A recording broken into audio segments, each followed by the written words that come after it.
Hi friends, my name is Anupriya. Welcome to this session. In this session, we are going to take something very important related to you, job career. What is that? That is related to your telephonic interview.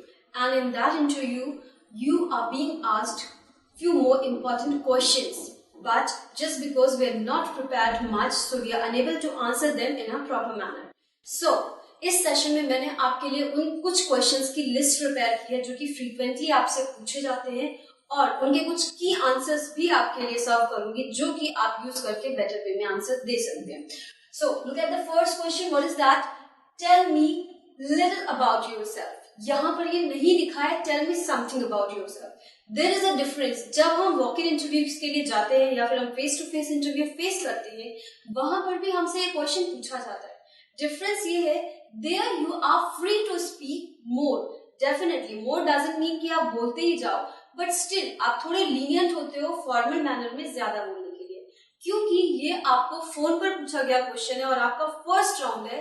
तो यहाँ पर HR department आपको phone कर रहा है सिर्फ एक candidate selection के पर्पज से. ऐसे ही फोन कॉल एचआर बहुत सारे, शायद 100 और कैंडिडेट्स को भी करता होगा या फिर उससे भी ज्यादा. तो ये हमें ध्यान में रखना है कि जब हम आंसर दे रहे हैं तो हम अपने सारे पॉइंट्स को बताएं, लेकिन शॉर्ट में बताएं, हम ज्यादा उसको एक्सपेंड ना करें. तो जब हम कहते हैं tell me little about yourself, तो डेफिनेटली अबाउट योरसेल्फ में there is a vast kind of professional manner of replying. लेकिन टेलीफोन पे जब हम बता रहे हैं तो 3 सेगमेंट हमें ध्यान में रखने हैं. पहला आपका एकेडमिक और professional qualification.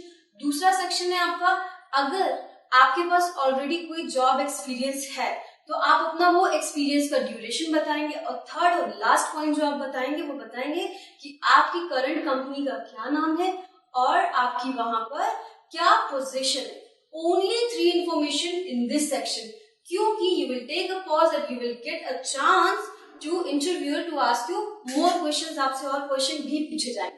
So don't make a hurry कि आप इसी क्वेश्चन में सारे आंसर दे दें. So as a sample, answer. Suppose if you are being asked, tell me a little about yourself. So you can say that I have done my post graduation from art stream in psychology.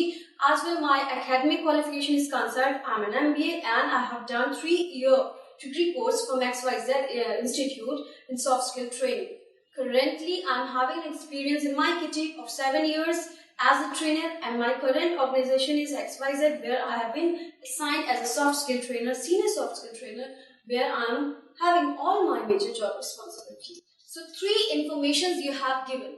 सिर्फ information collect करना ही purpose था जो कि आपने दे दी है बहुत ही clean. So that's all the answer of this segment. If you are a fresher और आपको पूछा जा रहा है tell me little about yourself, वहां पर आप अपनी सिर्फ academic, अगर प्रोफेशनल क्वालिफिकेशन है तो ये दोनों ही बातें बताते हैं. डेफिनेटली आपके पास कोई जॉब ऑफर नहीं है या फिर एक्सपीरियंस नहीं है तो आप सिर्फ और सिर्फ ये बोलोगे कि yes I am having an experience, I am really sorry, I am already having an academic qualification from XYZ stream, from art stream, whatever, in this particular course, having an academic qualification related to this stream, and now looking for a better career opportunity which your company is offering. That's all. Is ending here. Only one line. There's no more to speak for the fresher people out there. Now, next one is, what are your job responsibilities?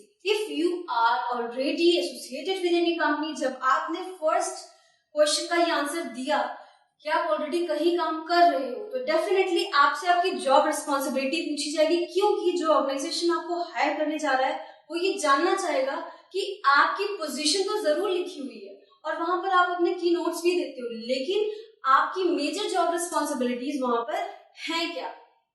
Again you will not lie over there.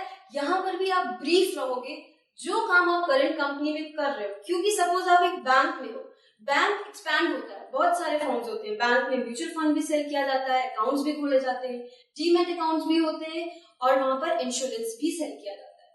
तो आप एक bank में definitely job कर रहे हो, लेकिन आपकी वहां पे मेजर जॉब रिस्पॉन्सिबिलिटीज क्या थी? क्या आप सिर्फ डीमैट अकाउंट देखते हो या फिर आप चारों ही डिपार्टमेंट के छोटे छोटे काम देखते हो या फिर आप सिर्फ एडमिनिस्ट्रेशन देख रहे हो या आप सेल्स में थे? So what are your major job responsibilities over there? Suppose if you have been asked that what are your job responsibilities in your current organization, so I'll reply that yes, in my current organization I have been assigned with the company as a senior trainer in soft skills section, where I'm training in three major more departments, that is HR department, sales department, and all the people out there in call center who are taking inbound and outbound call both. So I train all these three departments. So that's all what were my major job responsibilities. मैंने ये बताया interviewer को कि मैं इन 3 department को ही training देती हूँ इस पर्टिकुलर कंपनी में. इसके अलावा मैं कोई भी डिपार्टमेंट को ट्रेन नहीं करती हूँ. जब उसमें मुझे डीप में क्वेश्चन पूछा जाएगा कि आपकी ट्रेनिंग के एरियाज क्या हैं या फिर आप आर बेसिस ट्रेनिंग देते हो, then I will answer according to that. लेकिन क्योंकि यहाँ इतना पूछा गया तो I will be brief. Now What is your current location? Phone पर ये क्यों पूछा जाता है? ताकि ये पता चल सके कि अगर मैंने इस कैंडिडेट को हायर किया है तो ये अपने ऑफिस टाइम पर पहुंच सकता है, इसकी जो लोकेशन है ज्यादा दूर तो नहीं है, या फिर पिक एंड ड्रॉप फैसिलिटी आपको कंपनी प्रोवाइड करा रही है. It's a kind of corporate section.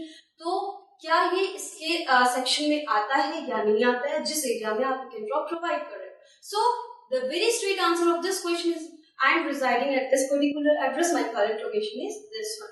Nothing more than that. This is a kind of question. What salary are you looking for? Now, when you already are having experience, जब आपके पास experience है या फिर आप current organisation के साथ काम कर रहे हो, तो आपसे आपका सीटीसी या सैलरी पूछा जाता है, जो कि आपको स्ट्रेट बताना है कि मुझे XYZ सैलरी पैकेज मिल रहा था अगर आपने कंपनी छोड़ दी है, या फिर मिल रहा है अगर आप उसी कंपनी में काम कर रहे हैं. और उसके बाद आपसे नेक्स्ट क्वेश्चन आता है योर एक्सपेक्टेशन. ये क्वेश्चन जब आपका सिलेक्शन हो जाता है जॉब के लिए तो HR के साइड से भी आता है. That is considered the last round of your interview. वहां पर आप नेगोशिएशन करते हो, लेकिन यहाँ आप एग्जैक्ट फिगर बताते हो जो आपको मिल रहा था या फिर जो आप एक्सपेक्ट कर रहे हो. Somewhere it is spoken in the terms of percentage also. Suppose if I have been asked that what are your salary expectation or what was your last package you was getting in your last organization, so definitely I would say that I was getting 3.5 in my last organization, and somewhere I'm looking around the hike of 30%, which is the most of the organizations are offering, but rest depends on you.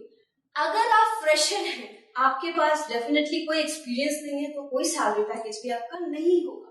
So you can say that I am a fresher in this area, it's a beginning of my career, so I won't say that I need a big amount of money. But definitely the salary is considered as a reward of any employ in any company, so I am expecting around this much salary from your organisation. But I would request you, rather this you call me for the rest round, then you decide that do I deserve for this or not. So this kind of reply is very impressive for any kind of HR person कि इस candidate के अंदर interest है और rounds में enter करने का और वो मेहनत करना चाहता है. So for the fresher this kind of reply applies. Next one is, are you willing to travel? बहुत सारी ऐसी पोजीशंस होती हैं कंपनीज में जहां पर ट्रैवलिंग डिमांड की जाती है, जहां पर अक्रॉस द कंट्री भी ट्रैवल होता है, या फिर suppose I am doing a trainer kind of profile, so I may be ask कि क्या आप एक कंपनी से दूसरी कंपनी एक ही दिन में ट्रैवल करने में कंफर्टेबल है कि आपको मॉर्निंग आवर्स में एक कंपनी को ट्रेन करना है एंड आफ्टरनून सेशन में दूसरी जगह ट्रैवल करना है. So are you willing to travel, और any other kind of people are there जहां पे नेशन वाइज ट्रैवल करना है, एक सिटी से दूसरी सिटी या फिर एक स्टेट से दूसरे स्टेट में. So here also you will be asked your comfort level, your convenience level, कि क्या आप विलिंग हो ट्रैवल करने के लिए या फिर नहीं. So if you are willing, you can say straight reply, yes, I am willing to travel anywhere across the country, across the nation, or state to state, or within the city. I am open to travel if my job responsibility demands it. I have no problem. So that's all for this answer. अगर आप fresher हो तब भी, या फिर आपको already कोई experience है तब भी. Last one, what I have written, why do you apply for this job? Now, ये question बहुत कुछ similar है उस question के जो पूछा जाता है, which I haven't written here, but that is just strict in my mind. What is that? That why do you want to join our organization? इस दोनों question के ही answer को हम somewhat club कर सकते हैं. Slides are different, sir. But when you are being asked कि why do you apply for, आपने इस job के लिए apply क्यों किया? So definitely you can answer That's the kind of facilities you are providing your candidate in terms of training that actually charmed me towards your company, and now I want to challenge myself with better job responsibilities and want to brush up my skills, want to use my skills in a better manner. That's all for the freshers. लेकिन अगर आपको experience है, then you can say the interviewer, so definitely there are a lot of companies, but I find your organization offering the candidate a better training module which will help me to shape my career in a better way when I will go further. That's what I think, and I fit the kind of skills I have that fit to this job responsibility, major key responsibilities to your company in a better way. That's why I'm thinking that I have applied for this kind of job, or I want to join your organization. So in this both different way, आप इस question का answer कर सकते हो, लेकिन इस question के लिए आपके पास कुछ टेक्निकल फैक्ट्स भी होने चाहिए अगर आप एक्सपीरियंस्ड है या फिर आप नहीं है। बिकॉज कंपनी के बारे में कुछ ऐसी इंफॉर्मेशन अगर आप प्रोवाइड करते हो इंटरव्यूअर को इस सेक्शन के अंदर, तो वो एक बहुत ही इंप्रेसिव सा आंसर होगा rather than fundamental. So in this way we have seen that these all are frequently asked questions in a telephonic job interview, so we must prepare it before we are going to crack it. That's all for this session. I hope that you must have learned a lot and going to apply it next time when you are having a call on the telephone for a job interview. Bye.